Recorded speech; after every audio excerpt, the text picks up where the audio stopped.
This video includes the animated short My Dad Hacks for the CIA, followed by a Ron Gula interview with former director of the CIA's Center for Cyber Intelligence, Andy Boyd. Okay, class, settle down. I'd like to introduce you to Jimmy's dad, Hank. Mr. Hank has an unusual profession.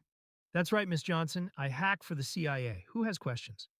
Can you hack the school computers and give me straight A's? We could, but we don't work in the United States. We hack bad people all over the world, and typically, we would not be giving them straight A's at their school. Do you ever have to hack Fortnite? Maybe we don't have to hack all the time.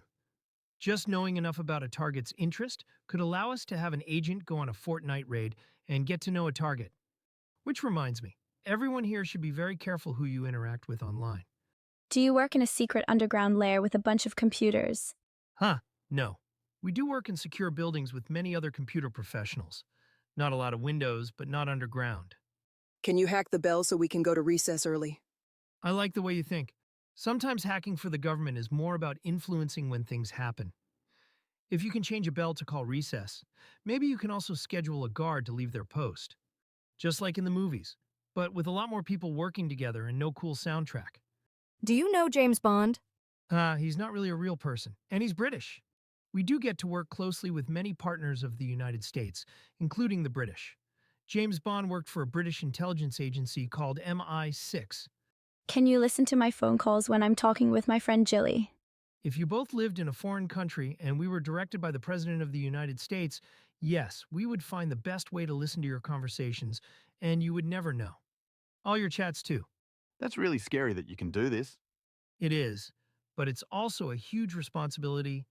My coworkers and I have to protect the United States. So how do I become a hacker for the CIA so I can protect everyone too?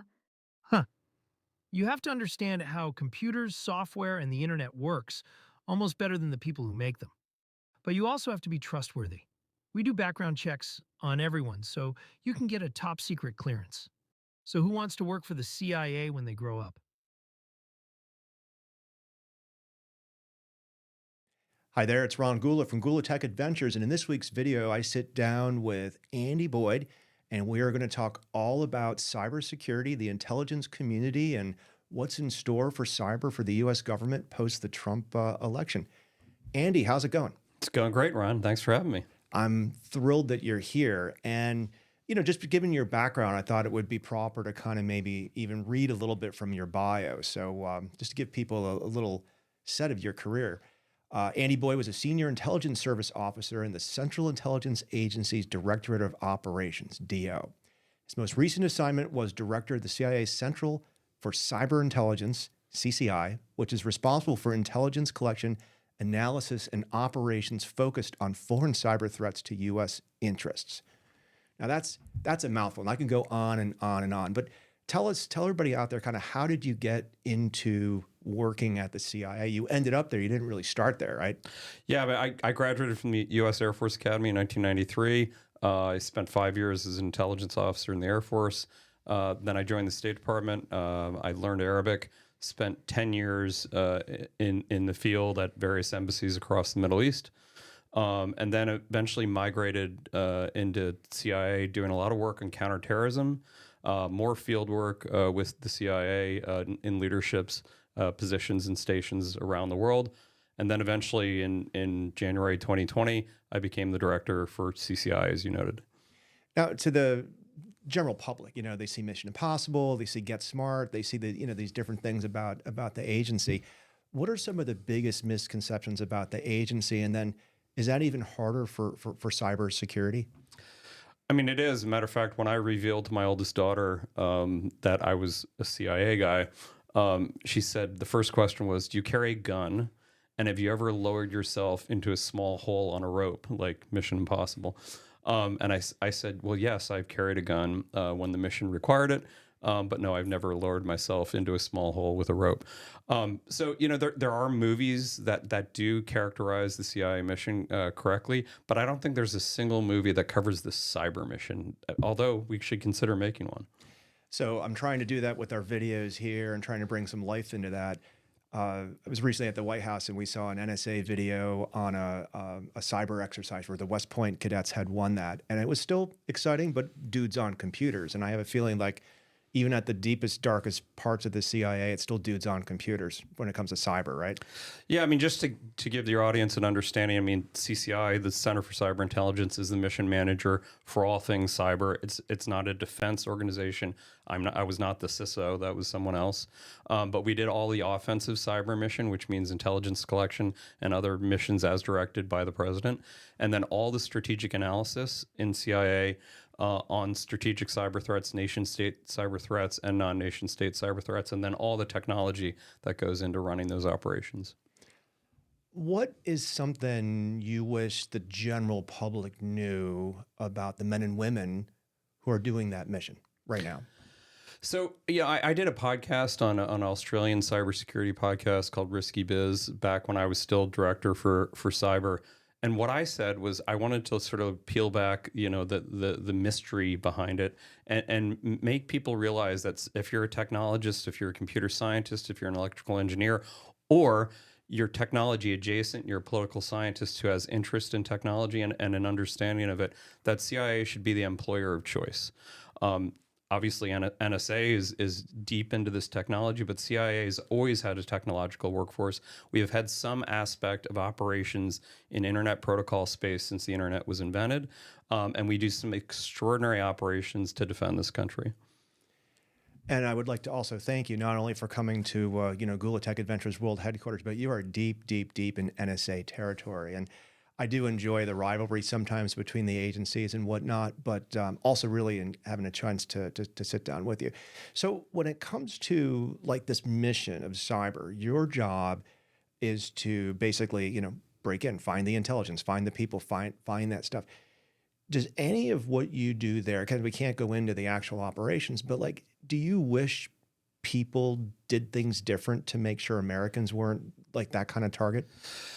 Yeah, I mean, we're in an epoch where, we're getting attacked by our adversaries, nation state, China, Russia, Iran, North Korea, and then ransomware actors and whatnot across every one of the 16 critical infrastructure sectors that CISA identifies. And so what I wish private sector companies and individual American citizens did is try to defend themselves. There's great opportunities to have cyber hygiene, even as an individual, update the operating system on your phone or your desktop or any other small office, home office routers that you have. But I would also like to see the private sector. We have a recent incident called Salt Typhoon, where allegedly the People's Republic of China, probably one of their intelligence services, has penetrated multiple telecommunications companies. And I think the private sector companies need to do a better job at defending their own networks and in a lot of ways maintaining basic cyber hygiene. And it's so hard for the general public to understand this kind of stuff, though, because, the vendors, and I'm not just talking about cyber vendors, right? But the actual vendors, I'll name an Apple, Google, Microsoft, they give this illusion of security, right? What happens on your iPhone stays in your iPhone, right? Unless you have a zero-day exploit, that kind of stuff. How can we go about, when I was at the NSA, we had the equities process, right? If we found a vulnerability, we had to see if we're using it before we, talk about it and stuff like that. And I think everybody understands that, right? How do we do that in a society that is just maybe not up to date on the latest technology when the politicians are out of date, it's changing so fast? Any thoughts on that? I mean, I think progress is incremental. I mean, over the past 4 years, we've built out the Office of the National Cyber Director. Back in the first Trump administration, they stood up DHS CISA. So I think incrementally the government is engaging and trying to play a productive role. Not necessarily the intel community is not necessarily public facing, but those elements are public facing. And that incremental progress, I think, is going to continue in the next administration as well. But I think where we are lacking is a clear understanding between the private sector, particularly, as I said, the 16 critical infrastructure sectors, and what the government wants them to do. I mean, people hate to hear the word regulation, but we need regulation as it relates to cybersecurity. We need consequences if private sector companies, and I'm not talking about Silicon Valley startups that don't have the resources to do this, but large companies like the telecommunications companies have to take more ownership of their security. Some would argue that a nation state actor, how can a private company be responsible for defending itself against a nation state actor? It's a team sport. This is different than nation state warfare or even counterterrorism. Countering the cyber threat is an all hands on deck. All Americans need to be involved. So I agree with that. In practice, it's hard. So when I left the agency, I worked for BBN, and the folks that invented the internet, that sort of thing. And I can always remember this was late 90s. They're like, look, we want to carry the hackers packets and the regular packets with the same reliability and uptime that our customers are paying for us, right? Because as soon as you say we're going to do security, the customer doesn't have to do security. This team sport concept's hard to put down on paper. Would you say that? It absolutely is, but that doesn't mean we shouldn't try to do it. Absolutely. And we haven't had a lot of legislation as it relates to cybersecurity coming out of Congress. I mean, frankly, we're going to need legislation about protecting our AI intellectual property from foreign actors and what the security standards are on that. Luckily, our good friend Rob Joyce, who came from NSA, is helping OpenAI on that process and providing security advice. But we have to really focus on legislation, regulation, and then having an open dialogue between the private sector companies that own 90% of the infrastructure that we're talking about, so that they also understand where the government is coming from. It's been a free-for-all for decades, but we have the technology. The defense is in the ascendant with various AI tools that we can use for defensive cybersecurity. I think we're going to win this fight over our adversaries, but we all have to be involved. All right, so let's set the stage a little bit for the next administration, what might change by talking about the past. Now, you had a front row seat to the State Department, CIA, Air Force. Some of the big changes that happened in the past, we had DHS, we had DNI, and then now we have ONCD and even CISA. So from your point of view, what kind of changed over the last 10 years when it came to the fight in cyber? So I always use a corollary to how we coalesced as a government, and this is slightly different because the private sector is less involved in the counterterrorism fight.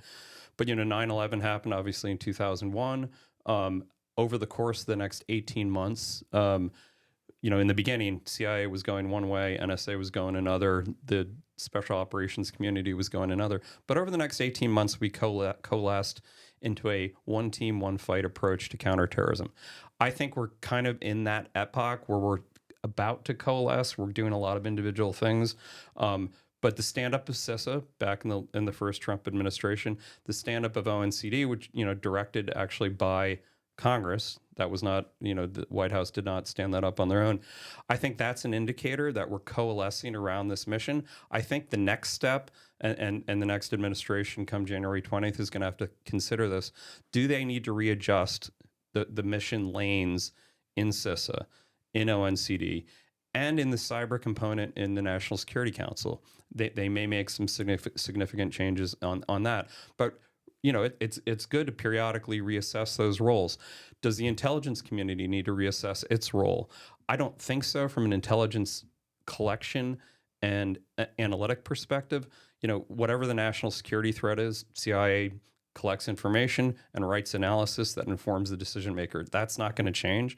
What I think may change is if President Trump or President-elect Trump may be more aggressive on how he uses his offensive cyber tools from the DoD side, and I think that would be a good thing. I think there is some deterrent capacity in Cyber Command that may be of use given the chaotic world we live in today. I love that. We don't have the cyber equivalent of deploying a carrier battle group to the Persian Gulf. And there's been a lot of great science fiction and cyber fiction, really, where they talk about, trying to turn the lights off in Moscow and, things like that. But is there anything that Trump did in his previous administration that might give a view into what might happen next? Things like DJI and Huawei. I mean, from a sanctions perspective, I don't know. Perhaps there are allusions to that in the transition team that they may take moves against some Chinese technical companies. But as far as it relates to the tools at his disposal from an offensive cyber capacity, yeah, we're not going to shut the lights off in Moscow. That's just probably not going to happen. But for instance, the Iranians attacked our water treatment systems, our wastewater treatment systems in Pennsylvania, New Jersey, and Texas this past year. Did we do anything about it? Not really, except the people who manage those facilities. We did all of a sudden understand that this was another industrial control system attack vector. In the future, if I was in the transition team, which I'm not, I would recommend to the president's team that they may want to consider using cyber tools to react to things like that in what I would call operations other than war. We're not going to go to war via just cyber means, but if we could send a message to the Iranians like, you can't keep doing this and be consequence free. I think that would be a valuable deterrent without actually having actual kinetic conflict with another foreign power. When we're talking a lot about cyber, right? Exploiting systems, keeping planes from taking off because they can't boot up and stuff like that. But cyber's a lot of other things these days. We have disinformation, we have social media. And, Trump was very, very clear in his campaign that he doesn't want to ban TikTok anymore, things like that. But my question for you is, when we start thinking about the cyber war and disinformation and whatnot, are there other countries in the world that have taken actions that we should consider here in the U.S. when it comes to just, raising cyber awareness and minimizing disinformation? I mean, disinformation is a real thing. I mean, on election night, there was a number of fake bomb threats, particularly in Georgia, that those disinformation attacks, so to speak, were quickly dispelled. And I would argue in 2024, they had zero effect on the outcome of the election. What it does, though, and that's, having measures of effectiveness, that's not the Russian goal. The Russian goal is just to sow discord and to have Americans, using existing issues and amplifying discord on whenever those sorts of issues are. In 2024, though, we have a lot of tools, AI tools that can detect audio deepfakes, video deepfakes, and just disinformation in general. So even in that case, the defense is on the ascendant. I do think the new administration is going to be less interested in DHS CISA being in the disinformation space. I think they're going to be quite fine with them being in the cybersecurity, critical infrastructure security space. But I think we're going to see much less of an emphasis on collecting intelligence on disinformation. So. It's interesting because the disinformation folks, they do operate just like malware, right? They have infrastructure, they have campaigns, they have that kind of stuff. So it is interesting to track it from a science, but it's a political buzzsaw saying what's right and what's wrong and so on. When you look at the UK or you look at Australia, is there anything about how they approach social media or cybersecurity that you think we could use here in the U.S.? So, I'll go with London first. So the National Cybersecurity Center in the UK is directly tied to their NSA equivalent, GCHQ. And it's not a subordinate unit, but its sort of foundation is based on that. So as a result, they were able to stand up a cybersecurity center that serves the entire UK, both public sector and the private sector, very effectively. We did not build it out that way, and there's a whole variety of constitutional and legal reasons that we don't. But the way they did it in the UK is probably the standard. The Australians stood up something similar. It's not quite as mature, but it's tied in with their ASD, the Australian SIGINT Directorate. But what the Australians have recently done, which is very impressive, is they just passed a law about social media and I think banning it for anyone under 16 years old. And I think that was an important step that I do hope we consider in the United States. I think that's a really interesting concept because there's a lot of evidence that children's brains don't form. You're really there's a lot of suicide. There's a lot of people can be really manipulated when they're at that age. It's something I hope we consider here. There's a lot of issues around that and so on. Anything that you would learn from these other countries when it comes to what I would just say the fight in cyber, right? I'm not going to say offense, defense, but which countries do you think have integrated cyber really well into their military operations, their intelligence gatherings? Any lessons we can learn from them as well? So there's always what we call the Five Eyes: the UK, Australia, Canada, New Zealand. They're all vary in their capabilities. I would argue that the Australians and the British are quite good, as are the Canadians. But there's other surprising partners around the world that have extraordinary capability. And what I've learned, they all use their tools differently. I mean, I can talk about adversaries as well. I mean, the Chinese use their tools to steal intellectual property, principally from us and principally from our defense intelligence industrial base. The Russians, as you said earlier, disinformation, intelligence collection. The Iranians, what I was fascinating to me is when they hacked the Albanian government and took down their networks for weeks on end, in reaction to the Iranians hosting the Mujahideen al-Haq, an Iranian opposition group. That was the first time I've seen cyber tools used in coercive diplomacy, not in military terms. They were just trying to get a diplomatic result. And then, of course, there's the North Koreans. What's amazing to me is the North Koreans are shut off from the entire global economy, the global education network, yet they produce phenomenal computer scientists, and they're able to steal cryptocurrency and fiat currency globally to fund their programs. So we had talked earlier about these questions, and I wasn't going to go here, but I'm going to go here now. Look, we talk about a free and open democratic society. The CIA has different superpowers than the NSA, than Cyber Command, and so on. They're called titles. But for people who don't understand cyber lawyer speak, can you break it down for the layperson? Why do we have these different people who are responsible for different things in cyber in the government? Well, I mean, NSA, is the superpower in just collection in electronic signals in general against a whole variety of targets. But CIA is a human organization, human intelligence at its core, but human intelligence operations inform technical operations, and technical operations inform human operations. And to get to the targets that we need to, we combine all of those. CIA is also the strategic analysis arm of the intelligence community.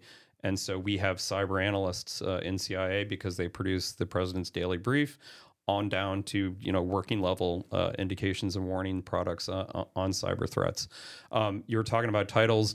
Just for your listeners, Title 10 is DoD, Title 50 is the entire intelligence community, and that covers both foreign intelligence collection and covert action as directed by the president. I can't get into what the covert action is, but it's actions that are hidden from public view, whatever that target may be. But all of that is directed by the president and oversight by Congress, particularly the House Permanent Select Committee on Intelligence and the Senate Select Committee on Intelligence. So unlike other societies, our adversaries, we have a lot of oversight and a lot of executive direction as to what we do in our mission.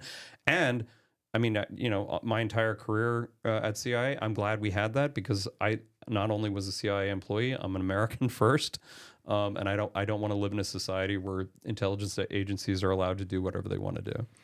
And if we were expanding the titles, then of course you include law enforcement, right? Department of State, all these other kind of rules of government. Now, the question that I'm going to ask based on this, when you look at, Canada, the United Kingdom, Australia, these are great allies. A lot of them are the size of like a Texas or a California. If we had the states in the US operating at the level of the UK or the Canada, do you think that would make a difference in the fight on in cyber here? Because there's certain things you can't do at the CIA, there's certain things you can't do at the NSA, there's certain things you can't do at the FBI that you might be able to do at the state level. I don't know if it's the state level, but like if California was its own country, I mean, they'd be quite a cyber power based on Silicon Valley and the talent that comes out of there. I mean, you point out FBI. FBI has a very important cyber mission. I mean, whenever ransomware attacks happen, mitigating that threat and recovering from that threat, and then prosecuting or enlisting foreign law enforcement allies to mitigate that threat is their role. Our friend Nate Fick over at the State Department has done a fantastic job bringing a diplomatic portfolio to the cyber issue. But as far as how states would get involved, I'm not so sure about that. But the private sector getting involved in a broader way, contributing to the offensive cyber mission in a with obviously U.S. government supervision, tradecraft supervision, and whatnot. I think we are going to head into that realm, and there's a number of lawyers who are in this space who argue, and I think argue correctly, that what we had heretofore legally called inherently government activity can in fact be delegated to the private sector. And I do think that may be the only way to have the scale that we need to fully defend this country in cyberspace. We're not going to do it the way the PRC, the Chinese do it, but they enlist hundreds of thousands of private sector entities to, do ransomware attacks, to do attacks against our critical infrastructure, as is evidenced by the Hafnium hack in Microsoft, and then, components of Salt Typhoon and Volt Typhoon. So let's talk about some blurred lines there. I agree that there needs to be more commercial involvement with the war on cyber here, but the reality is unlike, so like, let's talk about banking for a second, right? So banking, pretty much there's a know your customer requirement. Banks are required to report and share things for fraud and making sure we don't send money to terrorists and things like that. We don't really have that on the internet, right? We don't have anything like that for Amazon or Google. And, the government's really kind of prevented from monitoring, those things. So those are private, institutions. So can you give us some examples of like how industry and the government could work better together? Well, I mean, you mentioned Amazon, and I'm just AWS and their data centers. I mean, I don't know if any of their data centers were the victims of this, but, Chinese state actors use American data centers and they take advantage of our privacy laws to either, use that for infrastructure for their operations or actually, collect in those data centers. And NSA has done a good job with their interface with the private sector, particularly with the defense industrial base, on providing indications of compromise on that. I do think we need to scale that up to the point where, the Amazons of the world, the Googles of the world are getting their tax, effective results from their taxpayer dollars from the intelligence community. Again, during the war on terror, we had relationships with NYPD and other municipal police so that they could protect cities or large events like the Super Bowl and whatnot from terrorist attacks. But in general, it was a government thing and a foreign government and our foreign government partners. We have to shift gears and turn the Amazons and the Googles and other, hundreds of other companies into as if they were like the Brits and the Australian government, and treat them as if they were, not an intelligence service per se, but an entity that needs to be an intelligence customer. I think that's well said. A lot of this is based on trust. We say it's a team sport, but typically teams that don't trust each other don't win football games and so on. So how do we go? And you mentioned a couple of good things, like the NSA's got a good outreach program. Cyber Command is CNMF. You're very public about post-CIA type of work. I know they do a lot more with industry than they get credit for. But it's interesting. How do we reach the middle school system that's being used as a proxy for Chinese? How do we get everybody in this fight? Yeah, I don't know how we get down to, a small school system in Nebraska or whatnot, but I do think that is where the relationship with the governors and some of the state cyber defense and different states do it differently and different cities do it differently. New York City has a really mature cybersecurity program. Los Angeles does as well. But for those who don't, going through the governor's office and the security folks in whatever state that might be, I think we can't scale to the level where we can support as an intelligence community every municipal school system.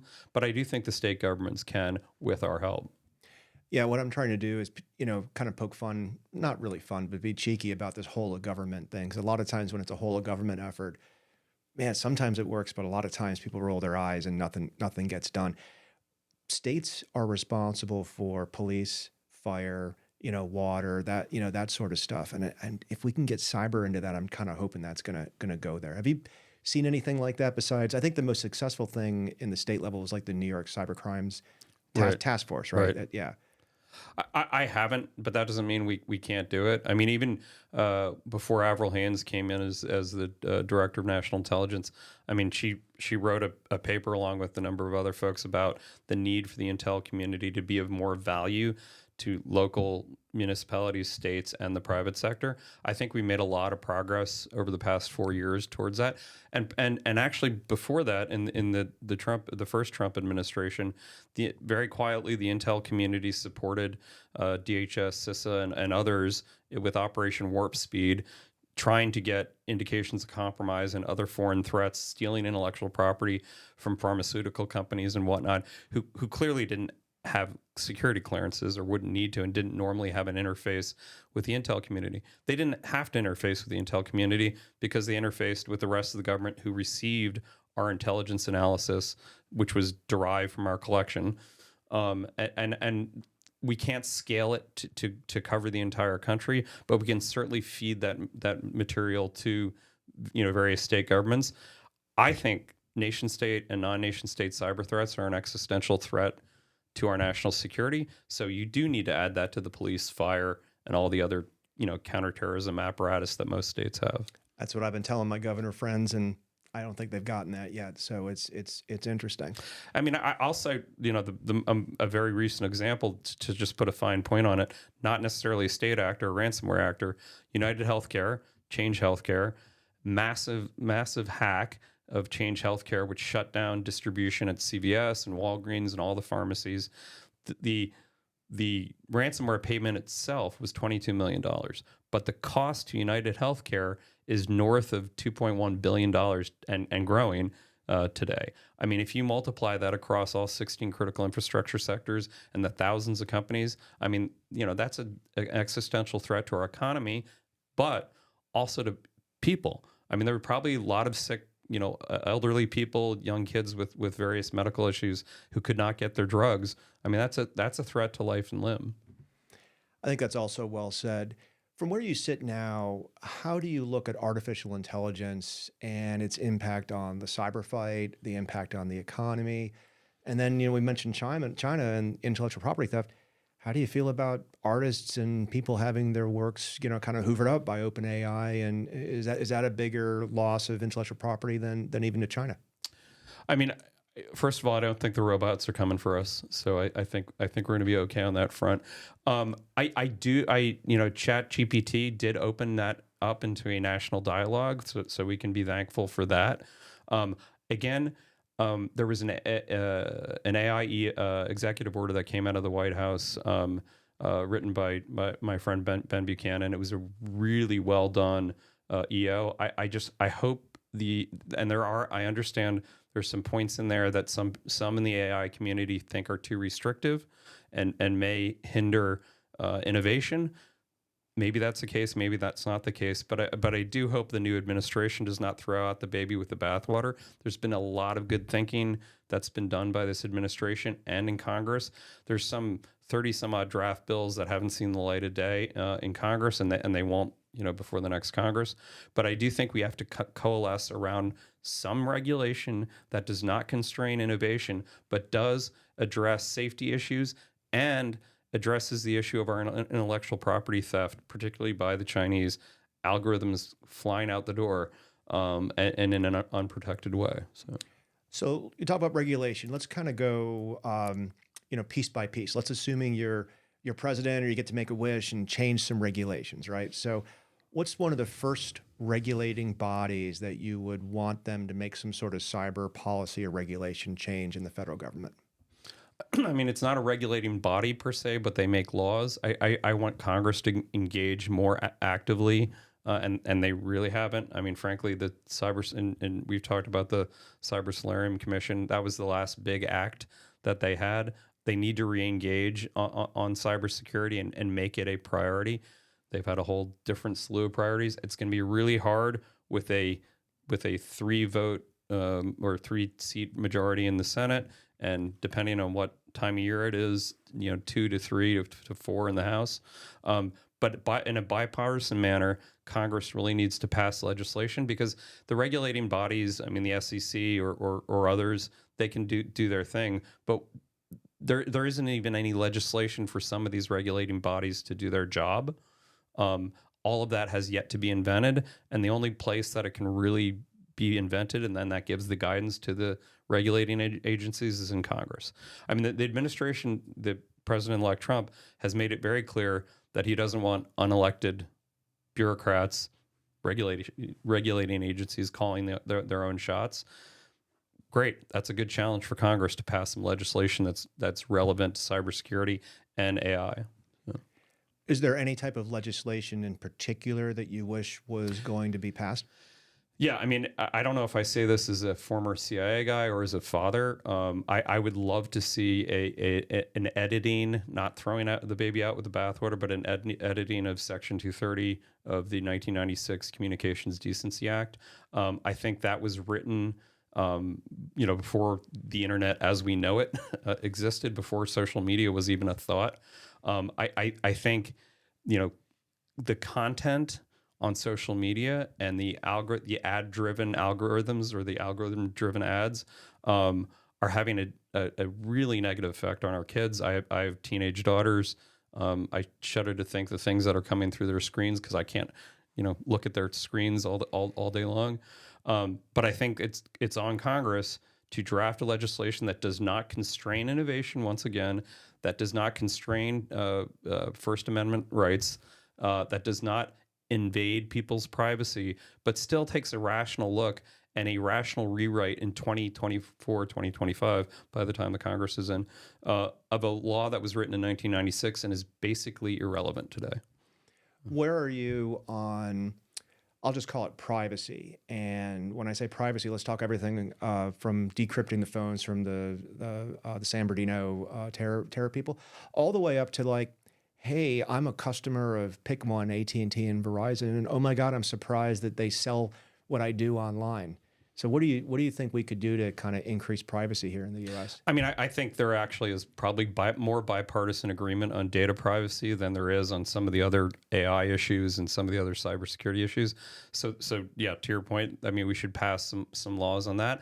I mean, I tend to actually, and this is going to be sounding odd from an ex-CIA guy, I'm pro encryption. I use Signal and other end-to-end encrypted communications apps. I'm concerned because of where I previously worked that I want my communications encrypted. I'm not concerned about my own government or anyone in this country. I'm concerned about foreign actors and whatnot. But Americans have the right to privacy, and how they define that, what's important to the average American, may be not important to me. Chats, with their friends, if they want them encrypted, they should have them encrypted. It is incumbent upon law enforcement and the rest of the U.S. government to figure out how to get around that for counterterrorism purposes, counterintelligence purposes, counter cyber threat purposes. But, Americans have the right to privacy. So 50 years from now, are we going to have a whole generation of cyber hero stories, cyber war stories, the way we romanticize the Cold War? For my former workforce in CCI, I hope so, because they're really tired of the guys with the guns and the guys who speak Arabic getting all the credit. But yeah, I mean, intelligence collection, the national security business in general, it goes where the information is. Our information is on our handsets, on our desktops, telemetry from our cars, even. Cyber warriors, so to speak, and although that term tends to like mystify what people on keyboard are doing, but nonetheless, cyber defenders, cyber offensive warriors, so to speak, are going to be the most important folks that we have in law enforcement, the intel community, and DoD going forward. Not to detract from fighter pilots, infantrymen, sailors, and everything else, but it's all wired together via the cyber guys. Would you rather, if we were playing like a national strategy game here, and we were trying to minimize cyber attacks, would you rather hack the hackers, boots on the ground, do something like that, or actually invest in cyber defense, get a lot of IT people that know cyber? What do you think's more effective in the war on cyber? I mean, I don't necessarily think hack the hackers is the most important thing. I think it's understanding strategic context. So February 2022, when the Russians invaded Ukraine, the day before that, would we have ever thought that 155 millimeter howitzer rounds were going to be the most important thing in that war? No. What we thought was they're going to shut down all the power grid. They're going to, they're going to attack our own critical infrastructure in the United States. And other than the Viasat hack, that really didn't happen. So you have to understand the strategic context, which I think we did on the months leading up to the Russian invasion. But what we predicted was it was going to be more cyber attacks. The next conflict, we don't want to overlearn the lesson from Ukraine. And if there, God forbid, is a cross Taiwan Straits conflict between the PRC and Taiwan, there may be a much larger cyber component to that. And we may not see a kinetic part of that war until like a later stage. And so we just have to be prepared. And the best way to be prepared on that is to understand the strategic context. And if your cyber guys are the primary based on that context, so be it. But it may be your artillery guys. It just depends on the conflict. Yeah. Hopefully that artillery shell doesn't have a IP address in it, right? I think those artillery shells are probably as basic as they were in World War II, except for the HIMARS weapon systems, which are more sophisticated. But some of the weapon systems that are being used in Ukraine are not that different from World War II.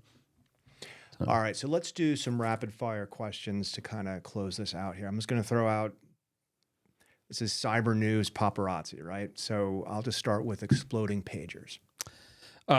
Very impressive. I was in the consular section in Beirut, in the embassy in Beirut, 02 to 04, so I know Lebanon quite well. But I've also worked with my Israeli counterparts in my CIA career. That was quite a supply chain operation. I have no classified understanding of it. I just watched it like you did. But to build an operation like that, where it was very targeted. Now, granted, there was some very sad circumstances where maybe a child or two were near the pager with their parent or whatnot. But by and large, it was very targeted at Hezbollah fighters and Hezbollah leadership, and it decimated their communications. It wounded a couple thousand of them, but it also, with a key intelligence victory in that, is they lost confidence in all of their communications channels. They thought everything was compromised. And that led to the rest of basically the decapitation of Hezbollah leadership. So one of the best, frankly, covert operations I've ever witnessed as a civilian. So, all right, Chinese spy balloons. The fact that we put so much resources as a country, and I think we had an F-15 shoot down. F-22, but it's good. I was an F-22. Yeah, okay, yeah. You're from Air Force. Yeah, but $200,000, $300,000 missile for a balloon. I wish we didn't spend as much time as a country on that issue. And frankly, it's still a mystery to me what they were collecting. I think it was a silly event for both countries. So along the same lines, drone swarms.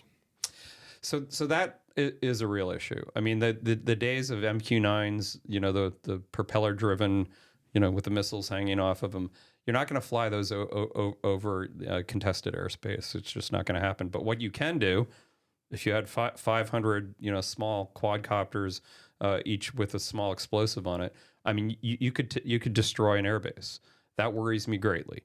But again, not necessarily in a cyber context. The defense is in the ascendant. There are a number of very innovative companies that are coming up with ways to defend that, and other companies that are coming up with ways to use that as an offensive tool for our military. So assuming the war's over in Ukraine, and assuming it goes well, right? So the Ukraine is standing. Does Ukraine become the next Israel sort of cyber power, a source of startups, a sort of source of innovation, because they're basically living with the threat at their doorstep? I mean, I think they already are. I mean, I think all the lessons on drone technology are being learned from the Ukrainians, even on how to take it so there's no signal between it. They're autonomous driven drones. That's all being learned from the Ukrainians. I mean, the hacks, not Petya and all the other cyber attacks against the Ukrainians. I mean, they learned a lot since 2014 and then again in 2017. I think if allowed to develop into a power like Israel, I mean, they have a lot of intellectual capability and a lot of, they just need to finish this war and have Putin's forces go back to Russia. All right, so let's close out then. Any final thoughts? And you can be loquacious here. For the next administration, Trump goes in Jan 20. What are we going to see in the next couple years when it comes to cyber in the U.S. government? What I would say to the new administration is that there's no ideology in cyber. I mean, there's Republicans, Democrats, agnostics, independents like myself, who are involved in this, both the defensive and the offensive side of cyber and the analysis therein. Listen to all voices on cyber. Don't throw out the baby with the bathwater in DHS CISA and other components. I would encourage the new administration to think about using their offensive tools more aggressively, maybe sending out another national security presidential memo. It used to be NSPM 13 was the direction in the last Trump administration, doing something along those lines. But also, encouraging independents to contribute to this fight, either in the administration or just in dialogue from the private sector, because this is an all of America fight. It's not a Republican or Democrat fight. And if people want to learn more, they can sign up for your course where you're an adjunct professor of cyber policy at Johns Hopkins University School. How long have you been doing that? Off and on since I started when I was still active duty in CIA. Started teaching a course it's the Alperovitch Institute, which is part of SICE at Johns Hopkins. Dmitry Alperovitch provided the funding for it. Great program, some of the best adjunct professors in the country. It's real great cybersecurity professionals and a great place to get a master's degree. And I'll put your LinkedIn page up so people can contact you. But are you available to do talks, interviews, that sort of thing? Are you going to encourage people to contact you? I'm sure. I'm happy to do interviews, podcasts, you name it. I do it all. Awesome. Well, Andy, thank you so much for coming on the Gula Tech Adventures YouTube show here, unless you're watching it on X, because I'm putting it over there too as well. Thanks again for coming. Any final words? No, Ron, I really appreciate the opportunity to talk to your audience, and I've had a great time. Awesome. So this is Ron Gula signing out. I hope everybody has a great week. Thanks for watching the Gula Tech Adventures YouTube channel here. Please give us a like and subscribe and share this. Contact me on LinkedIn if you have any interesting guests you want to suggest our way or startups that might seek investment from Gula Tech Adventures. Have a great week.